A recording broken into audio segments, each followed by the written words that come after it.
नमस्कार। एक व्यापारिक फर्म के द्वारा एक वित्तीय वर्ष में किए गए समस्त वित्तीय व्यवहारों, लेन देनों, ट्रांजैक्शंस को रिकॉर्ड कर उस वर्ष में व्यवसाय ने क्या किया उस परिणाम को जानने के लिए हर व्यवसाय वित्तीय खाते बनाता है, लाभ हानि खाता और बैलेंस शीट बनाता है। तो जितने भी वित्तीय व्यवहार या ट्रांजैक्शंस या फाइनेंशियल ट्रांजैक्शंस हुए हैं उनको रिकॉर्ड किया जाता है सर्वमान्य सिद्धांतों के आधार पर। इसमें जनरली एक्सेप्टेड अकाउंटिंग प्रिंसिपल्स को ध्यान में रखते हुए सारे खाते बनाए जाते हैं, जिससे कि वो परिणामों की तुलना दूसरे व्यवसाय से या उसी व्यवसाय के गत वर्ष के आंकड़ों से की जा सके। जो भी वित्तीय व्यवहार हुए हैं एक वर्ष में उनको रिकॉर्ड करने का एक तरीका हमने पिछले वीडियो में देखा है, क्योंकि जो भी वित्तीय व्यवहार हुए हैं उनको आप जनरलाइज कीजिए, खातों में उसकी खतौनी कीजिए, पोस्टिंग कीजिए, खातों के शेष निकालिए, तलपट में उन शेषों को प्रदर्शित कीजिए और तलपट में प्रदर्शित उन शेषों के आधार पर विभिन्न जो दो फाइनेंशियल स्टेटमेंट्स, वित्तीय विवरण, लाभ हानि खाता और स्थिति विवरण या चिट्ठा बनाया जाता है, उसमें उन शेषों का उपयोग करके उनको बनाइए। तो फाइनेंशियल ट्रांजैक्शन होना प्रथम कड़ी है। हर वित्तीय व्यवहार के दो पक्ष होते हैं, उन दोनों पक्षों दो खाते प्रभावित होते हैं, उन दोनों खातों के लिए आप डेबिट और क्रेडिट का उपयोग करते हैं। तो यहां पर आप देख रहे हैं कि रूल्स ऑफ जनरलाइजिंग, प्रविष्टि के ये आधार हैं, ये रूल्स हैं कि अगर व्यक्तिगत प्रकार का खाता है तो debit the receiver, credit the giver. पाने वाले को डेबिट कीजिए और देने वाले को क्रेडिट कीजिए। डेबिट के लिए हम नाम और क्रेडिट के लिए हम जमा शब्द काम में लेते हैं हिंदी में। वस्तुगत या वास्तविक जो खाते हैं उनके लिए डेबिट व्हाट कम्स इन, जो भी आया है व्यवसाय में उसको डेबिट कीजिए। क्रेडिट व्हाट गोज आउट, जो बाहर जा रहा है व्यवसाय से उसको आप क्रेडिट कीजिए। और अवास्तविक खातों या नाम मात्र के नॉमिनल अकाउंट्स के लिए जो रूल है अकाउंट लेखांकन प्रविष्टि का, debit all expenses and losses, जितने भी खर्चे और हानियां हैं उनको डेबिट कीजिए। Credit all incomes and profits, जो भी लाभ या आय हैं उनको आप क्रेडिट कीजिए, जमा कीजिए। तो बेसिकली इन सिद्धांतों का पालन, इन जो गोल्डन रूल्स इनको बोलते हैं, इन रूल्स का पालन होता है। और साथ ही अब मॉडर्न जमाने में लेखांकन समीकरण का भी उपयोग किया जाता है लेखे करते समय, अकाउंटिंग करते समय। तो मैं इसको अगर यूं बोलूं कि जो हमारे अंतिम खाते हैं दो, उसमें से एक है प्रॉफिट एंड लॉस अकाउंट, लाभ हानि खाता, जिसके दो पक्ष हैं, एक्सपेंसेस जो डेबिट साइड में लिखे जाते हैं और इनकम्स जो इस खाते में अकाउंट है तो खाता है तो डेबिट साइड, और क्रेडिट साइड है, क्रेडिट साइड में इनकम लिखी जाती है। इधर 2 का प्रयोग किया जाता है, इधर बाई का प्रयोग किया जाता है खाते में। तो ये एक पहला वित्तीय परिणाम ज्ञात करने का खाता है, वो है लाभ हानि खाता। दूसरा चिट्ठा या बैलेंस शीट,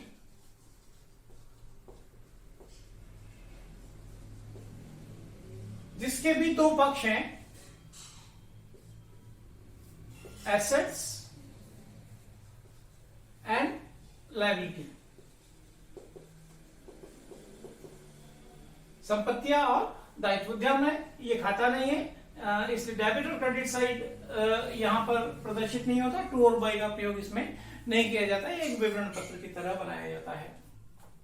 तो यहाँ पे आपको जो गोल्डन प्रिंसिपल्स, गोल्डन रूल्स हैं, उनके साथ में ही अगर आप डायरेक्ट अप्रोच अपनाना चाहें तो आप ऐसे भी प्रविष्टियों करते समय ध्यान में रखें कि जो बैलेंस है, एक्सपेंसेस को का बैलेंस हमेशा डेबिट होता है, और ऐसे ही जो एसेट्स हैं इनका बैलेंस भी हमेशा डेबिट होता है। इसका मतलब क्या हुआ, ये सेम पॉकेट है। अगर कोई जनरल प्रविष्टि में कोई चीज डेबिट में लिखी गई है तो इसका मतलब वो अगर एक्सपेंस और अगर वो एसेट है तो इनमें वृद्धि कर रही है। तो डेबिट साइड में लिखे जाने पर ये वृद्धि होती है और क्रेडिट साइड में लिखे जाने पर ये कमी होती है। प्लस और माइनस इसके लिए हम उपयोग करें तो एक्सपेंसेस में भी ऐसा ही है। अगर डेबिट साइड में वो लिखी गई है बात तो वो उसको बढ़ा रही है, और क्रेडिट साइड में लिखी गई है अगर उस फाइनेंशियल ट्रांजेक्शन में जो खाते आए हैं उसमें अगर वो क्रेडिट साइड में आई है तो वो उसको कमी कर रही है। ऐसे ही इनकम और लायबिलिटीज, इन दोनों के जो बैलेंस होते हैं वो क्रेडिट बैलेंस होते हैं। अगर प्रविष्टि अगर आप देखें और उसमें जो भी इनकम आप पहचान जाएंगे कि ये इनकम है और अगर ये लायबिलिटी है, अगर आप पहचानते हैं उनको, तो अगर वो लायबिलिटी साइड में लायबिलिटी है और इनकम है और क्रेडिट साइड में लिखी गई है तो इसका मतलब वो उसमें वृद्धि कर रही है प्रविष्टि के मूल्य से। लायबिलिटी या इनकम जो भी है उसमें वृद्धि हो रही है। और अगर उसको डेबिट साइड में अगर लिखा गया है तो इसका मतलब उसमें कमी हो रही है। तो इसके आधार पर भी आप प्रविष्टियों को देख सकते हैं। ये याद रखें कि एक्सपेंसेस और एसेट का बैलेंस डेबिट होता है।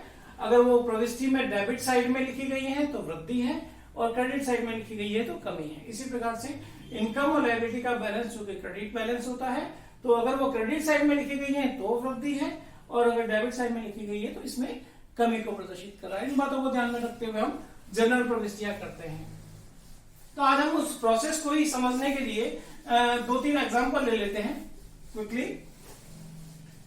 कि अगर हम मान लें कि एक्स को नकद विक्रय किया 6,000 रुपए का और उधार विक्रय किया 4,000 रुपए का, तो हमारी एंट्री होगी नकद विक्रय किया है तो बैंक अकाउंट दिया, उधार विक्रय किया है तो उस व्यक्ति के नाम के साथ में एक्सेस अकाउंट दिया। 2, हमने विक्रय किया है तो सेल्स का खाता यहां पर प्रभावित हो रहा है। सेल्स 10,000 रुपए की हुई क्योंकि 6,000 रुपए की नकद बिक्री है और 4,000 रुपए की उधार बिक्री है। इसकी हम नरेशन लिखते हैं, being goods sold to X 6,000 received in cash. इसी प्रकार से अगर अपन एक और ट्रांजेक्शन मान लें कि मशीन परचेज की गई है, तो मशीन अगर आपने परचेज की है मान लेते हैं 20,000 रुपए की, तो मशीन एसेट है, मशीन अकाउंट दिया।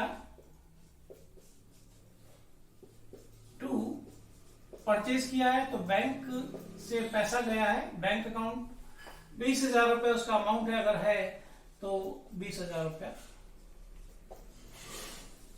दूसरी प्रविष्टि इस प्रकार से हो गई। तीसरी प्रविष्टि, एक और एग्जांपल हम ले लेते हैं कि वर्ष के अंत में किराया अदत्त रहा 1,000 रुपया। किराया है, खर्चा है, खर्चे को डेबिट कीजिए, रेंट अकाउंट दिया। 2, चूंकि वो अदत्त रह गया है, चुकाया नहीं गया है, यानी कि चुकाया जाना है, तो ये हमारी लायबिलिटी बन गई है। तो लायबिलिटी बढ़ेगी इससे, तो इसको क्रेडिट साइड में वापस लिखेंगे, आउटस्टैंडिंग रेंट अकाउंट। 1,000 रुपया हमने इसको माना था, तो ये 1,000 रुपया यहां पर डेबिट और क्रेडिट साइड में। तो एंट्री आप देख रहे हैं, नकद बेचा है, पैसा आया है, तो एसेट है, ये डेबिट साइड में लिखी गई है, इसमें वृद्धि हो रही है। ऐसे ही मशीन संपत्ति है, व्यवसाय में आई है, डेबिट साइड में लिखी गई है, इसमें वृद्धि हो रही है। रेंट खर्चा है, हुआ है, रेंट खर्चे में वृद्धि हुई है, डेबिट साइड में लिखा हुआ है। ऐसे ही सेल्स इनकम है, आय पक्ष में लिखी हुई है, क्रेडिट साइड में लिखी हुई है। बैंक, यहां पर मशीन खरीदने से पैसा गया है तो एसेट कम हुई है, एसेट का बैलेंस डेबिट होता है, कम करने के लिए इसको क्रेडिट साइड में लिखा जाना है। ऐसे ही ये लायबिलिटी है, आउटस्टैंडिंग रेंट, तो लायबिलिटी बड़ी है, क्रेडिट साइड में इसको आपने प्रदर्शित किया है। तो इस आधार पर हम जनरल प्रविष्टियां करते हैं। चाहे आप गोल्डन रूल्स को अप्लाई कर लीजिए और चाहे एसेट लायबिलिटी इनकम एक्सपेंसेस के रूल को अप्लाई कर लीजिए और जनरल प्रविष्टियां उन वित्तीय व्यवहारों की कीजिए। वित्तीय व्यवहारों की जनरल प्रविष्टियां करने के उपरांत इनकी पहली स्टेप ये हो गई जनरलाइज करना। दूसरी स्टेप खातों में खतौनी करना। तो ये जितने भी नाम लिखे गए हैं इनके खाते खोले जाएंगे। जैसे कि बैंक अकाउंट ये प्रभावित हुआ है पहले वाले ट्रांजेक्शन से, तो बैंक का संबंध सेल्स से है। To sales account 10,000। ऐसे ही बैंक को हमने ले लिया। यहां पर अमाउंट देखिए, बैंक का अमाउंट है कितना 6,000, तो इसको 6,000 रुपए रखिए। फिर बैंक यहां पर भी आया है, तो बैंक का संबंध मशीन से इस बार 20,000 रुपए का बाई मशीन अकाउंट 20,000 रुपया। इसमें बैंक नहीं है, तो बैंक की जो भी वित्तीय व्यवहार हमने कुल मिला के देखे उन सब में बैंक ये कुल मिला के आ चुका। ये हमने इसकी खतौनी कर दी। इसके बाद में और देखिए एक्स अकाउंट, एक्स का संबंध किससे है, सेल्स से है। टू सेल्स अकाउंट कितने रुपए से है, 4,000 रुपए से। और कहीं पर भी एक्स नहीं आया तो ये खाता, इस खाते में जो भी दूसरी चीज जो प्रभावित हो रही है वो इसमें लिख दी। उसके बाद में आप देखिए सेल्स अकाउंट अगर अपन बनाए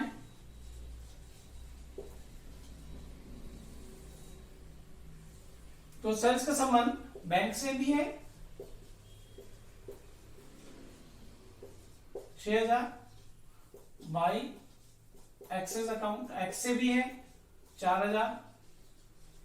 और कोई ट्रांजेक्शन सेल्स से संबंधित नहीं है, सेल्स किसी और प्रविष्टि में नहीं आ रहा है, तो सेल्स का खाता यहाँ पे बंद हो जाएगा इस प्रकार से।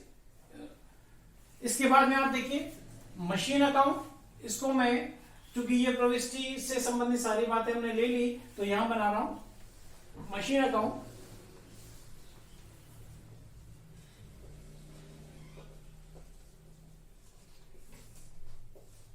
देखिए मशीन का संबंध बैंक से है बाई टू बैंक अकाउंट 20,000 रुपया। इसके भी दोनों पक्ष हमने ले लिए, इसको मशीन अकाउंट में लिख दिया। इसके बाद में यहां पे रेंट अकाउंट खर्चा है, इसमें आप लिखेंगे टू आउटस्टैंडिंग रेंट, रेंट के खाते में टू आउटस्टैंडिंग रेंट 1,000 रुपया। रेंट से संबंधित बात हो गई। अब आउटस्टैंडिंग रेंट है, ये भी एक खाता है, तो इसका भी अकाउंट बनाइए आउटस्टैंडिंग रेंट अकाउंट। हर एक खाते की तरह जब रेंट ने आउटस्टैंडिंग को डेबिट साइड में लिखा हुआ है तो आउटस्टैंडिंग रेंट के खाते में आप पाएंगे क्रेडिट साइड में रेंट को। इसी को डबल एंट्री बोलते हैं हम 1,000 रुपया। कि अगर कोई किसी ने एक खाते ने दूसरे खाते को डेबिट पक्ष में लिखा है तो दूसरा खाता पहले खाते को वापस क्रेडिट पक्ष में लिखेगा। ये बात हर जगह आप देख सकते हैं कि जैसे मशीन और बैंक, तो बैंक के खाते में देखिए मशीन इस पक्ष में लिखी गई है। तो इस प्रकार से खाते की खतौनी हो जाती है। ये होती है अपनी दूसरी स्थिति। तीसरी बात, हर एक खाते का शेष ज्ञात करना। तो व्यवहार में खाते का योग मिलाया जाता है। जैसे आप देख रहे हैं क्रेडिट साइड ज्यादा है तो इस योग को लिख के फिर इधर लिखा गया है।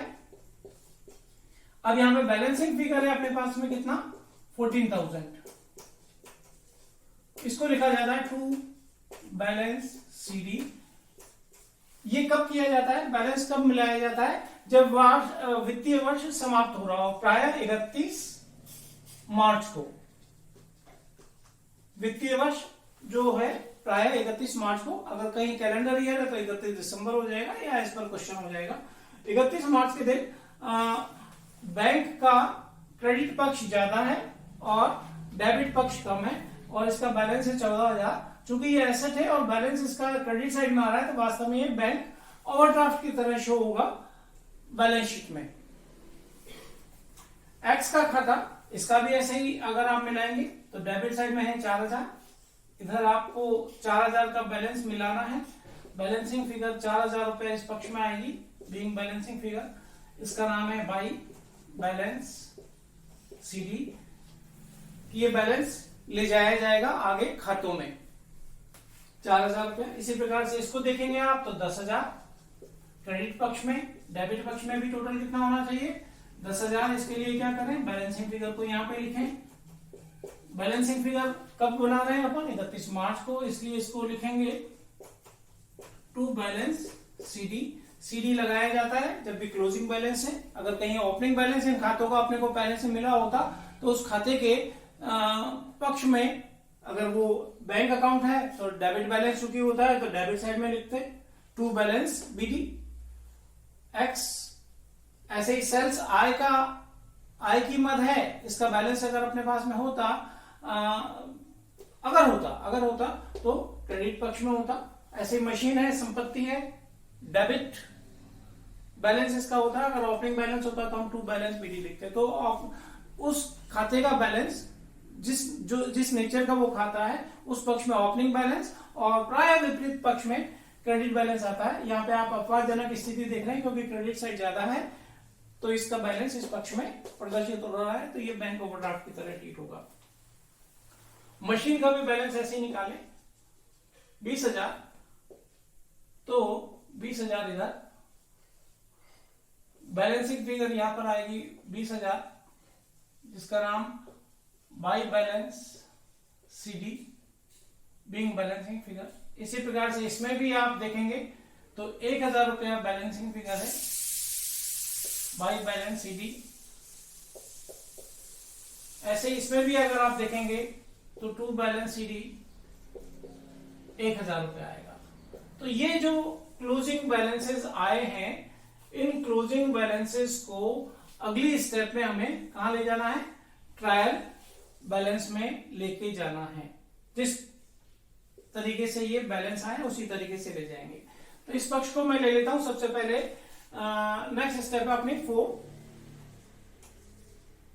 क्या कि हम ट्रायल बैलेंस बनाएं।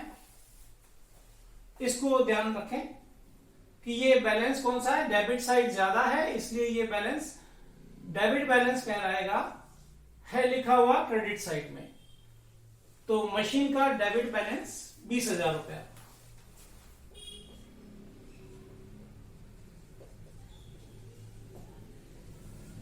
ट्रायल बैलेंस बनाया जाता है, इसके दो हिस्से, इधर डेबिट और इधर क्रेडिट। अभी अभी हमने जो देखा था वो था मशीन अकाउंट और उसका क्रेडिट पक्ष में लिखा हुआ था, यद्यपि चूंकि डेबिट साइड ज्यादा थी तो उसका बैलेंस डेबिट पक्ष में यहां पे आएगा। इसी प्रकार से दूसरा खाता है रेंट अकाउंट और रेंट का बैलेंस भी डेबिट है। रेंट अकाउंट 1,000 रुपया। ऐसे ही आउटस्टैंडिंग रेंट है, इसका बैलेंस इस पक्ष में है, आउटस्टैंडिंग रेंट। इसका क्रेडिट बैलेंस है इसलिए क्रेडिट पक्ष में लिखें 1,000। ऐसे ही बैंक अकाउंट, जितने भी खाते हैं उन सबके क्लोजिंग बैलेंस हमें निकालने हैं और यहां पर प्रदर्शित करना है। यहां पे देखिए ध्यान से, यद्यपि ये संपत्ति है लेकिन इसका बैलेंस किस पक्ष में आ रहा है, क्रेडिट साइड ज्यादा है इसलिए ये क्रेडिट बैलेंस है। तो क्रेडिट पक्ष में लिखना है इसको 14,000 रुपए। तो ऐसे प्राय नहीं लिखा जाता बैंक के साथ में क्रेडिट बैलेंस, इसलिए इसको आप ओवरड्राफ्ट लिखिए। ओवरड्राफ्ट है 14,000 रुपए का। ऐसे ही एक्स का अकाउंट, डेबिट साइड ज्यादा थी, डेबिट बैलेंस है ये 4,000 रुपए, यानी कि ये हमारा देनदार है, इससे हमें पैसा लेना है 4,000 रुपया। ऐसे ही सेल्स अकाउंट, ये इनकम का खाता है, आय का खाता है, क्रेडिट बैलेंस होता है आय का। तो यहां पर आप देख रहे हैं ये क्रेडिट बैलेंस है 10,000 रुपए का। तो इस प्रकार से खाते बनाकर उनके शेष ज्ञात करके ट्रायल बैलेंस में लिखेंगे। अगर ये पूरा सवाल होता, वित्तीय वर्ष में किए गए सारे ट्रांजेक्शन अगर यहां पर होते, तो डेबिट और क्रेडिट साइड का टोटल हमेशा बराबर हो जाता है। तो फिलहाल अगर आप टोटल करेंगे तो ये कितना हो रहा है 25,000, और इधर भी कितना हो रहा है 25,000। तो डेबिट और क्रेडिट का टोटल हमेशा बराबर होता है। तो इस चौथी स्टेप ट्रायल बैलेंस के बनाने के बाद में पांचवी स्टेप क्या है? पांचवी स्टेप में या तो लाभान्वित खाते में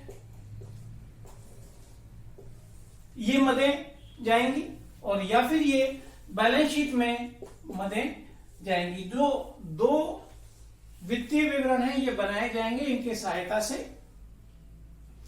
मशीन एसेट है, बैलेंस शीट में आएगी, एसेट साइड में आएगी यहां पर। अगर कोई पुराना शेष है तो ये उसका समायोजन उस खाते में हो चुका, और ये इस प्रकार से यहां पर अंतिम शेष यहां पर इस प्रकार से प्रदर्शित किया जाएगा। रेंट खर्चा है, लाभान्वित खाते के दो हिस्से होते हैं, एक ट्रेडिंग अकाउंट और दूसरा P&L अकाउंट। रेंट को यहां पर प्रदर्शित करेंगे, टू रेंट 1,000।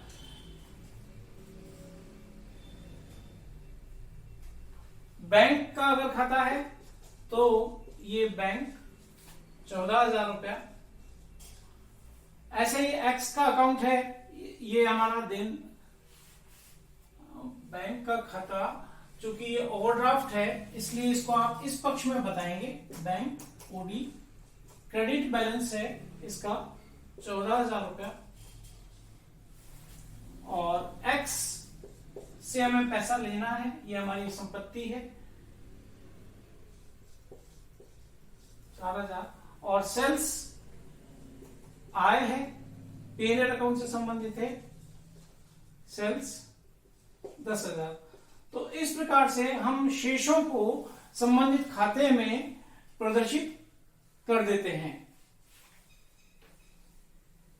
तो लाभान्वित और भी सारी अगर डिटेल हमारे पास में पूरे सवाल में होती है तो इससे हम ग्रॉस प्रॉफिट, इससे हम नेट प्रॉफिट ज्ञात कर लेते हैं, और ये नेट प्रॉफिट वापस बैलेंस शीट में लायबिलिटी पक्ष में इस पक्ष में यहां पर दर्शा दिया जाता है। अगर वो एकाकी व्यवसाय है तो कैपिटल में जोड़ के, और अगर वो कंपनी की स्थिति है तो फिर ऐसी स्थिति में सेपरेट P&L अकाउंट का शेष यहाँ पर, क्रेडिट बैलेंस शेष है तो यहाँ पर प्रदर्शित कर दिया जाता है।